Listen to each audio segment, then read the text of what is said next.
So చాలా మంది మహిళల్లో వెజైనల్ ఇన్ఫెక్షన్స్ తోటి బాధపడుతూ ఉంటారు, కానీ దాన్ని చెప్పుకోలేక ఆ షై ఫీలింగ్ తోటి కొంతమంది డాక్టర్స్ దగ్గరికి వెళ్ళాలి అన్నా కూడా ఇబ్బంది పడుతూ ఉంటారు.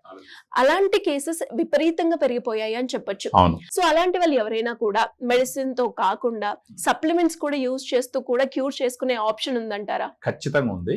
మనకు చాలా ప్రూఫ్స్ కూడా ఉన్నాయి. యాక్చువల్ గా మీరు అన్నట్టు ఏంటంటే ఒకసారి వెజైనల్ ఇన్ఫెక్షన్ అనేది రకరకాల కారణాల వల్ల రావచ్చు అండి. స్ట్రెస్ వల్ల కావచ్చు, షుగర్ వల్ల కావచ్చు, ఎక్కువ స్వీట్స్ తినడం వల్ల కావచ్చు, ఈవెన్ వాటర్ తో రెగ్యులర్ గా క్లీన్ చేసుకున్నా కానీ వెజైనల్ ఇన్ఫెక్షన్ వచ్చే అవకాశాలు ఎక్కువ. One of the main reason వచ్చేసి ఈ డౌచింగ్, దాన్ని వాటర్ తో క్లీన్ చేసుకోవడం, దాని వల్ల కూడా వస్తుంది. టైట్ క్లాత్స్ వేసుకున్నా కూడా వస్తుంది అనమాట. Antibiotics, anti fungals, vaginal washes వాడినప్పుడు అక్కడ గుడ్ బ్యాక్టీరియా ఉంటుంది, బ్యాడ్ బ్యాక్టీరియా ఉంటుంది. బ్యాడ్ బ్యాక్టీరియా వల్ల ఈ ఇన్ఫెక్షన్ వస్తుంది. ఇన్ఫెక్షన్ వచ్చినప్పుడు దురద రావడము, వైట్ డిశ్చార్జ్ రావడము, యూరిన్కి వెళ్తే మంటగా ఉండడము, సో ఇర్రిటేటింగ్ ఉండడం జరుగుతుంది.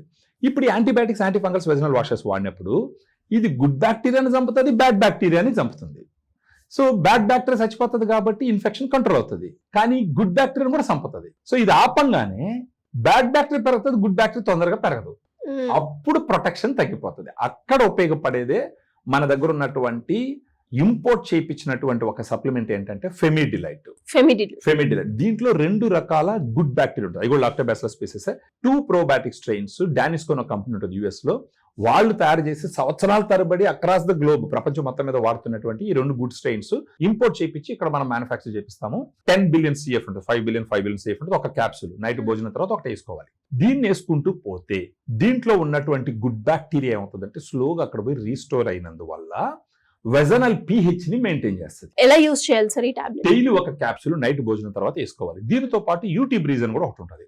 అది జస్ట్ ఒక 1 మంత్ సజెస్ట్ చేస్తాం. ఎందుకంటే యూరినరీ ట్రాక్ లో ఈకోలై అనే బ్యాక్టీరియా ఒకటి ఉంటుంది. ఈ వెజనల్ ఇన్ఫెక్షన్ వచ్చినా యూరినరీ ట్రాక్ లో పోయే ఛాన్సెస్ ఉంటుంది, లేదా యూరినరీ ట్రాక్ లో ఇన్ఫెక్షన్ ఉన్నా వెజనల్కి వచ్చే ఛాన్సెస్ ఉంటాయి. అక్కడ ఇన్ఫెక్షన్ ఇక్కడ స్ప్రెడ్ అవుతుంది, ఇక్కడ ఇన్ఫెక్షన్ అక్కడ స్ప్రెడ్ అవుతుంది. సో ఏ ఛాన్స్ తీసుకోకుండా మనం ఏం చేస్తామంటే యూటీ బ్రీజ్ అనేది ఒక టాబ్లెట్, అది డిమానేజ్ క్రాన్బెరీ ఎక్స్ట్రాక్ట్ ఉంటుంది. డైలీ ఒక టాబ్లెట్ ఉదయాన్నే టిఫిన్ తర్వాత వేసుకోవాలి. అది ఒక 4 రోజుల పాటు వేసుకుంటే సరిపోతుంది.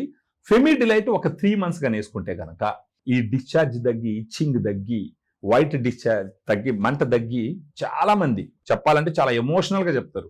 కొంతమంది ఆడవాళ్ళు ఎన్నో దగ్గరలు తిరిగి అది కాకుండా చాలా ఇబ్బంది పడి సంవత్సరాల తర్వాత ఇంతేలే లైఫ్ అనేసి కన్విన్స్ చేసుకున్న వాళ్ళు మన వీడియోలు చూసి ఫోన్ చేస్తే మనం పంపించిన తర్వాత వాళ్ళకి తగ్గి చాలా మంచిగా, అంటే వాళ్ళు మనం డైరెక్ట్ గా వీడియో టెస్టిమోనియల్స్ అడగము, ఎందుకంటే ఏ ఆడవాళ్ళని వెజనల్ ఇన్ఫెక్షన్ వచ్చిందని చెప్తే బాగుండదు కాబట్టి.